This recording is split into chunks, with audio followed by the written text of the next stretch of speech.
परशुराम का सच नहीं किया क्षत्रियों का समूल विनाश। विष्णु के छठे आवेश अवतार परशुराम का जन्म 5142वीं पू वैशाख शुक्ल तृतीया के दिन रात्रि के प्रथम प्रहर में भृगु ऋषि के कुल में हुआ था। इनके पिता का नाम जमदग्नि और माता का नाम रेणुका था।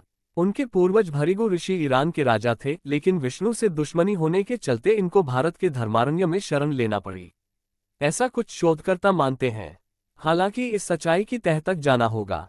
ऋचिक सत्यवती के पुत्र जमदग्नि रेणुका के पुत्र परशुराम थे। ऋचिक की पत्नी सत्यवती राजा गाधी प्रसेनजित की पुत्री और विश्वामित्र ऋषि विश्वामित्र की बहन थी। परशुराम को शास्त्रों की शिक्षा दादा ऋचिक, पिता जमदग्नि तथा शस्त्र चलाने की शिक्षा अपने पिता के मामा राजर्षि विश्वामित्र और भगवान शंकर से प्राप्त हुई। च्यवन ने राजा शर्याति की पुत्री सुकन्या से विवाह किया। महर्षि भृगु के प्रपौत्र वैदिक ऋषि ऋचिक के पौत्र जमदग्नि के पुत्र महाभारत काल के वीर योद्धाओं भीष्म, द्रोणाचार्य और कर्ण को अस्त्र शस्त्रों की शिक्षा देने वाले गुरु, शस्त्र एवं शास्त्र के धनी ऋषि परशुराम का जीवन संघर्ष और विवादों से भरा रहा है। भृगु क्षेत्र के शोधकर्ता साहित्यकार शिवकुमार सिंह कौशिकेय के अनुसार जिन राजाओं से इनका युद्ध हुआ उनमें से हयवंशी राजा सहस्त्रार्जुन इनके सगे मौसा थे, जिनके साथ इनके पिता जमदग्नि ऋषि का इनकी माता रेणुका को लेकर विवाद हो गया था। कथानक के अनुसार के साथ इनकी माता के संबंधों के लेकर हुए इस विवाद में इन्होंने अपने पिता के आदेश पर माता रेणुका का सिर काट दिया था, जिससे नाराज इनके मौसा सहस्त्रार्जुन ने जमदग्नि ऋषि का आश्रम उजाड़ दिया। समाज में आम धारणा यह है कि परशुराम ने 21 बार धरती को क्षत्रिय विहीन कर दिया था। सोचिए, एक ही बार क्षत्रियों से विहीन करने के बाद दूसरी बार कैसे क्षत्रियों का जन्म हुआ? इस सवाल को खोजना होगा, तभी दूसरी बार की बात करेंगे। एक समय ऐसा भी आया था जबकि परशुराम को क्षत्रिय कुल में जन्मे भगवान श्रीराम के आगे झुकना पड़ा था। तब परशुराम ने कर दिया था अपनी माता का वध। पुराणों में उल्लेख मिलता है कि परशुराम की माता रेणुका से अनजाने में कोई अपराध हो गया था। पिता जमदग्नि उक्त अपराध से अत्यंत क्रोधित हुए तथा उन्होंने अपने पुत्रों को आज्ञा दी कि रेणुका का सिर काट डालो। स्नेहवश कोई पुत्र ऐसा न कर सका, लेकिन परशुराम ने माता का सिर पिताश्री की आज्ञानुसार काट डाला। परशुराम सहित जमदग्नि के 5 पुत्र थे। परशुराम योग, वेद और नीति में पारंगत थे। ब्रह्मास्त्र समेत विभिन्न दिव्यास्त्रों के संचालन में भी वे पारंगत थे। उन्होंने महर्षि विश्वामित्र एवं ऋचिक के आश्रम में शिक्षा प्राप्त की। कठिन तप से प्रसन्न हो भगवान विष्णु ने उन्हें कल्प के अंत तक तपस्यारत भूलोक पर रहने का वर दिया। क्यों सिर काट दिया माता का, जानिए। परशुराम के 4 बड़े भाई थे। एक दिन जब सभी पुत्र फल लेने के लिए वन चले गए, तब परशुराम की माता रेणुका स्नान करने गईं। जिस समय वे स्नान करके आश्रम को लौट रही थीं, उन्होंने गंधर्वराज चित्रकेतु चित्ररथ को जलविहार करते देखा। ये देखकर उनके मन में विकार उत्पन्न हो गया और वे खुद को रोक नहीं पाईं। महर्षि जमदग्नि ने यह बात जान ली। इतने में ही वहां परशुराम के बड़े भाई रुक्मवान, सुष्यनु, वसु और विश्वावसु भी आ गए। महर्षि जमदग्नि ने उन सभी से बारी बारी अपनी मां का वध करने को कहा, लेकिन मोहवश किसी ने ऐसा नहीं किया। तब मुनि ने उन्हें श्राप दे दिया और उनकी विचार शक्ति नष्ट हो गई। फिर वहां परशुराम आए और तब जमदग्नि ने उनसे ये कार्य करने के लिए कहा। उन्होंने पिता के आदेश पाकर तुरंत अपनी मां का वध कर दिया। ये देखकर महर्षि जमदग्नि बहुत प्रसन्न हुए और परशुराम को वर मांगने के लिए कहा। तब परशुराम ने अपने पिता से माता रेणुका को पुनर्जीवित करने और चारों भाइयों को ठीक करने का वरदान मांगा। साथ ही उन्होंने कहा कि इस घटना की किसी को स्मृति न रहे और अजेय होने का वरदान भी मांगा। महर्षि जमदग्नि ने उनकी सभी मनोकामनाएं पूरी कर दी। परशुराम का क्षत्रियों से झगड़ा। परशुराम राम के समय से हैं। उस काल में हयवंशीय क्षत्रिय राजाओं का अत्याचार था। भार्गव और हयवंशियों की पुरानी दुश्मनी चली आ रही थी। हयवंशियों का राजा सहस्रबाहु अर्जुन भार्गव आश्रमों के ऋषियों को सताया करता था। एक समय सहस्रबाहु के पुत्रों ने जमदग्नि के आश्रम की कामधेनु गाय को लेने तथा परशुराम से बदला लेने की भावना से परशुराम के पिता का वध कर दिया। जब इस बात का परशुराम को पता चला तो क्रोधवश उन्होंने हयवंशीय क्षत्रियों की वंश बेल का विनाश करने की कसम खाई। कौन था सहस्त्रार्जुन, जानिए।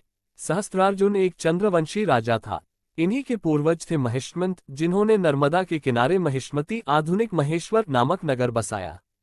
इन्हीं के कुल में आगे चलकर दुर्दुम के उपरांत कनक के 4 पुत्रों में सबसे बड़े कृतवीर्य ने महिष्मती के सिंहासन को संभाला। भार्गववंशी ब्राह्मण इनके राजपुरोहित थे। भार्गव प्रमुख जमदग्नि ऋषि परशुराम के पिता से कृतवीर्य के मधुर संबंध थे। कृतवीर्य के पुत्र अर्जुन थे। कृतवीर्य के पुत्र होने के कारण उन्हें कार्तवीर्यार्जुन भी कहा गया। कार्तवीर्यार्जुन ने अपनी आराधना से भगवान दत्तात्रेय को प्रसन्न किया था। भगवान दत्तात्रेय ने युद्ध के समय कार्तवीर्यार्जुन को 1000 हाथों का बल प्राप्त करने का वरदान दिया था, जिसके कारण उन्हें सहस्त्रार्जुन कहा जाने लगा। सहस्त्रार्जुन के पराक्रम से रावण भी घबराता था। युद्ध का कारण ऋषि वशिष्ठ से शाप का भाजन बनने के कारण सहस्त्रार्जुन की मति मारी गई थी। सहस्त्रार्जुन ने परशुराम के पिता जमदग्नि के आश्रम में एक कपिला कामधेनु गाय को देखा और उसे पाने की लालसा से वह कामधेनु को बलपूर्वक आश्रम से ले गया। जब परशुराम को ये बात पता चली तो उन्होंने पिता के सम्मान के खातिर कामधेनु वापस लाने की सोची और सहस्त्रार्जुन से उन्होंने युद्ध किया। युद्ध में सहस्त्रार्जुन की भुजाएं कट गई और वह मारा गया। तब सहस्त्रार्जुन के पुत्रों ने प्रतिशोधवश परशुराम की अनुपस्थिति में उनके पिता जमदग्नि का वध कर डाला। परशुराम की मां रेणुका पति की हत्या से विचलित होकर उनकी चिताग्नि में प्रविष्ट हो सती हो गई। इस घोर घटना ने परशुराम को क्रोधित कर दिया और उन्होंने संकल्प लिया, मैं है वंश के सभी क्षत्रियों का नाश कर दूंगा। कार्तवीर्यार्जुन के दिवंगत होने के बाद उनके 5 पुत्र जयध्वज, शूरसेन, शूर, वृष और कृष्ण अपने अस्तित्व की लड़ाई लड़ते रहे। जयध्वज के 100 पुत्र थे जिन्हें तालजन कहा जाता था, क्योंकि ये काफी समय तक ताल ठोंककर अवंती क्षेत्र में जमे रहे। लेकिन परशुराम के क्रोध के कारण स्थिति अधिक विषम होती देखकर इन तालजनों ने वित्तिहोत, भोज, अवंती, तुंडिकेरे तथा शर्यात नामक मूल स्थान को छोड़ना शुरू कर दिया। इनमें से अनेक संघर्ष करते हुए मारे गए तो बहुत से डर के मारे विभिन्न जातियों एवं वर्गों में विभक्त होकर अपने आप को सुरक्षित करते गए। अंत में महर्षि ऋचिक ने प्रकट होकर परशुराम को ऐसा घोर युद्ध करने से रोक दिया। हयवंशी और भार्गववंशियों का युद्ध।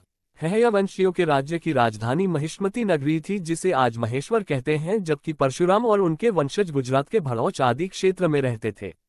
परशुराम ने अपने पिता के वध के बाद भार्गवों को संगठित किया और सरस्वती नदी के तट पर भूतेश्वर शिव तथा महर्षि अगस्त्य मुनि की तपस्या कर अजय 41 आयुध दिव्य रथ प्राप्त किए और शिव द्वारा प्राप्त परशु को अभिमंत्रित किया। इस जबरदस्त तैयारी के बाद परशुराम ने भड़ौच से भार्गव सैन्य लेकर हयो की नर्मदा तट की बसी महिष्मती नगरी को घेर लिया तथा उसे जीतकर व जलाकर ध्वस्त कर उन्होंने नगर के सभी हयवंशियों का भी वध कर दिया। अपने इस प्रथम आक्रमण में उन्होंने राजा सहस्रबाहु का महिष्मती में ही वध कर ऋषियों को भयमुक्त किया। इसके बाद उन्होंने देशभर में घूमकर अपने 21 अभियानों में हयवंशी 64 राजवंशों का नाश किया। इनमें 14 राजवंश तो पूर्ण अवैदिक नास्तिक थे। इस तरह उन्होंने क्षत्रियों के हयवंशी राजाओं का समूल नाश कर दिया, जिसे समाज ने क्षत्रियों का नाश माना, जबकि ऐसा नहीं है। अपने इस 21 अभियानों के बाद भी बहुत से हयवंशी छुपकर बच गए होंगे। ईरान से आए थे भरिगु।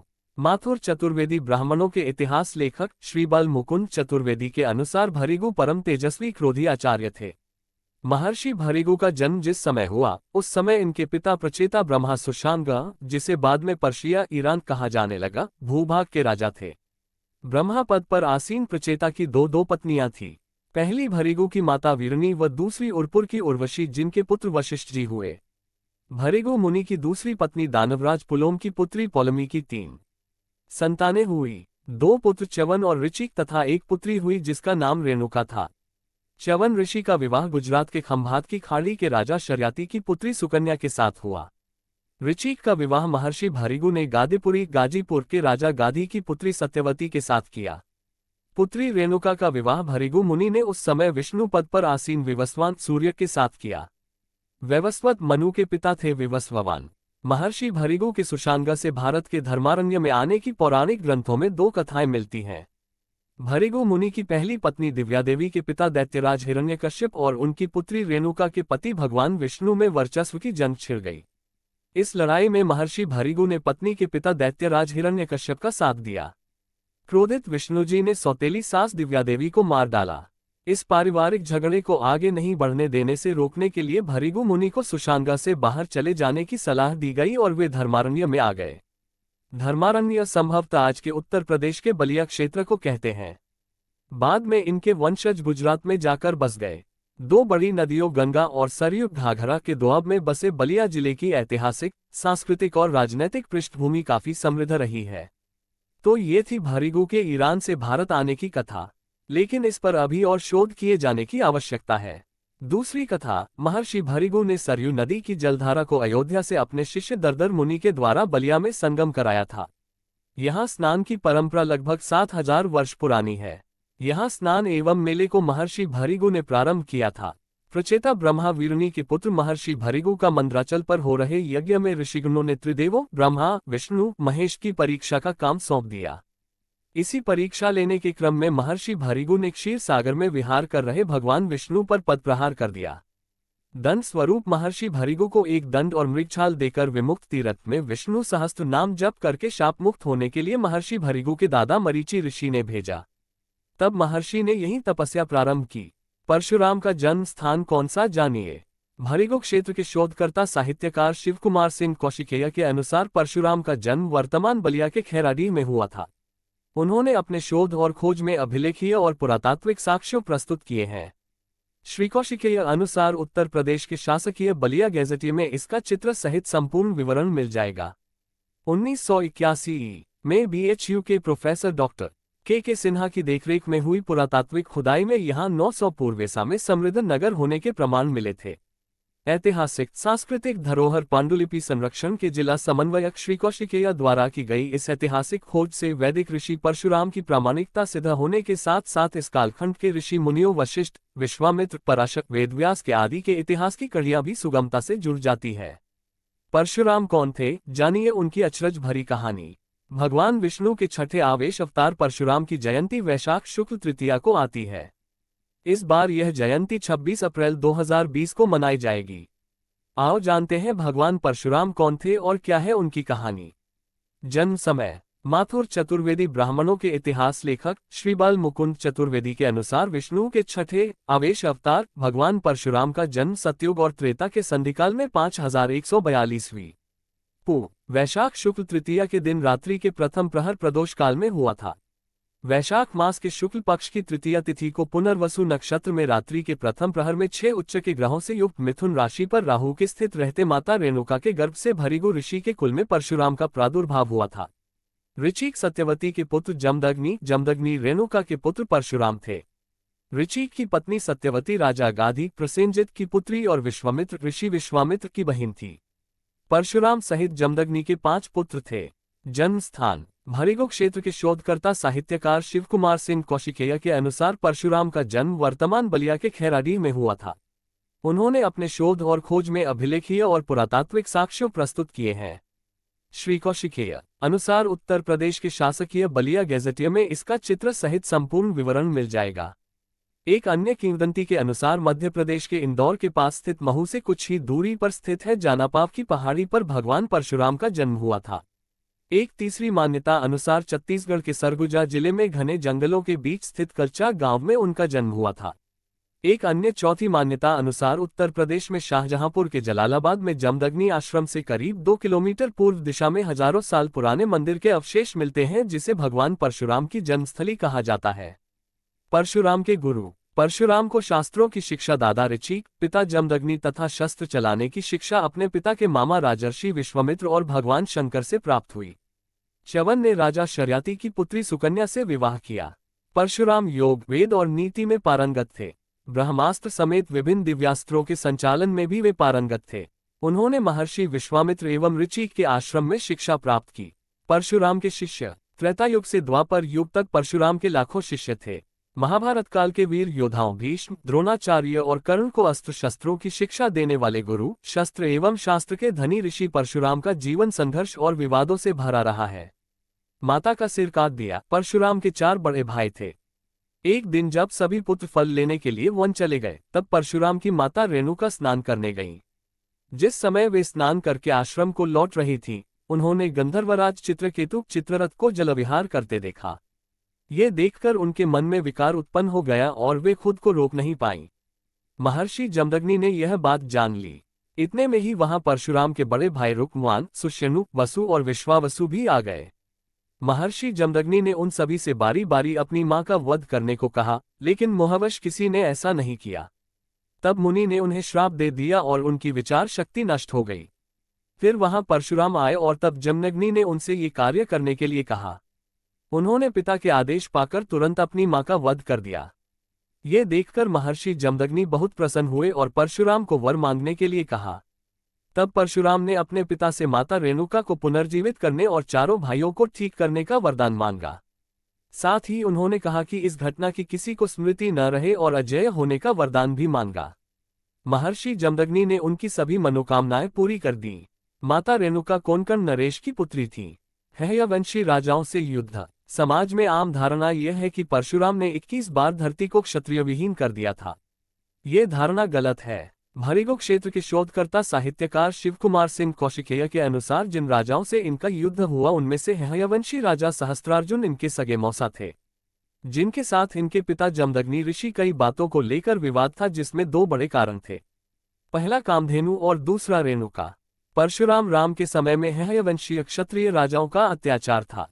भार्गव और हयवंशियों की पुरानी दुश्मनी चली आ रही थी। हयवंशियों का राजा सहस्रबाहु अर्जुन भार्गव आश्रमों के ऋषियों को सताया करता था। एक समय सहस्रबाहु के पुत्रों ने जमदग्नि के आश्रम की कामधेनु गाय को लेने तथा परशुराम से बदला लेने की भावना से परशुराम के पिता का वध कर दिया। परशुराम की मां रेणुका पति की हत्या से विचलित होकर उनकी चिताग्नि में प्रविष्ट हो सती हो गई। इस घोर घटना ने परशुराम को क्रोधित कर दिया और उन्होंने संकल्प लिया, मैं हय वंश के सभी क्षत्रियों का नाश कर दूंगा। इसी कसम के तहत उन्होंने इस वंश के लोगों से 36 बार युद्ध कर उनका समूल नाश कर दिया था। तभी से यह भ्रम फैल गया कि परशुराम ने धरती पर से 36 बार क्षत्रियों का नाश कर दिया था। हयवंशियों के राज्य की राजधानी महिष्मती नगरी थी, जिसे आज महेश्वर कहते हैं, जबकि परशुराम और उनके वंशज गुजरात के भड़ौच आदि क्षेत्र में रहते थे। परशुराम ने अपने पिता के वध के बाद भार्गवों को संगठित किया और सरस्वती नदी के तट पर भूतेश्वर शिव तथा महर्षि अगस्त्य मुनि की तपस्या कर अजय 41 आयुध दिव्य रथ प्राप्त किए और शिव द्वारा प्राप्त परशु को अभिमंत्रित किया। इस जबरदस्त तैयारी के बाद परशुराम ने भड़ौच से भार्गव सैन्य लेकर हयो की नर्मदा तट की बसी महिष्मती नगरी को घेर लिया तथा उसे जीतकर व जलाकर ध्वस्त कर उन्होंने नगर के सभी हयवंशियों का भी वध कर दिया। अपने इस प्रथम आक्रमण में उन्होंने राजा सहस्रबाहु का महिष्मती में ही वध कर ऋषियों को भयमुक्त किया। इसके बाद उन्होंने देशभर में घूमकर अपने 21 अभियानों में हयवंशी 64 राजवंशों का नाश किया। इनमें 14 राजवंश तो पूर्ण वैदिक नास्तिक थे। इस तरह उन्होंने क्षत्रियों के हयवंशी राजाओं का समूल नाश कर दिया, जिसे समाज ने क्षत्रियों का नाश माना, जबकि ऐसा नहीं है। अपने इस 21 अभियानों के बाद भी बहुत से हयवंशी छुपकर बच गए होंगे। चारों युग में परशुराम। सतयुग में जब एक बार गणेश जी ने परशुराम को शिव दर्शन से रोक लिया तो रुष्ट परशुराम ने उन पर परशु प्रहार कर दिया, जिससे गणेश का एक दांत नष्ट हो गया और वे एक दिन कहलाए। त्रेतायुग में जनक, दशरथ आदि राजाओं का उन्होंने समुचित सम्मान किया। सीता स्वयंवर में श्रीराम का अभिनंदन किया। द्वापर में उन्होंने कौरव सभा में कृष्ण का समर्थन किया और इससे पहले उन्होंने श्री कृष्ण को सुदर्शन चक्र उपलब्ध करवाया था। द्वापर में उन्होंने ही असत्य वाचन करने के दंड स्वरूप कर्ण को सारी विद्या विस्मृत हो जाने का श्राप दिया था। उन्होंने भीष्म, द्रोण व कर्ण को शस्त्र विद्या प्रदान की थी। इस तरह परशुराम के अनेक किस्से हैं। चिरंजीवी हैं परशुराम। कठिन तप से प्रसन्न हो भगवान विष्णु ने उन्हें कल्प के अंत तक तपस्यारत भूलोक पर रहने का वर दिया। भगवान परशुराम किसी समाज विशेष के आदर्श नहीं है। वे संपूर्ण हिंदू समाज के हैं और वे चिरंजीवी हैं।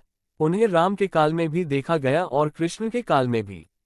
उन्होंने ही भगवान श्री कृष्ण को सुदर्शन चक्र उपलब्ध कराया था। कहते हैं कि वे कलिकाल के अंत में उपस्थित होंगे।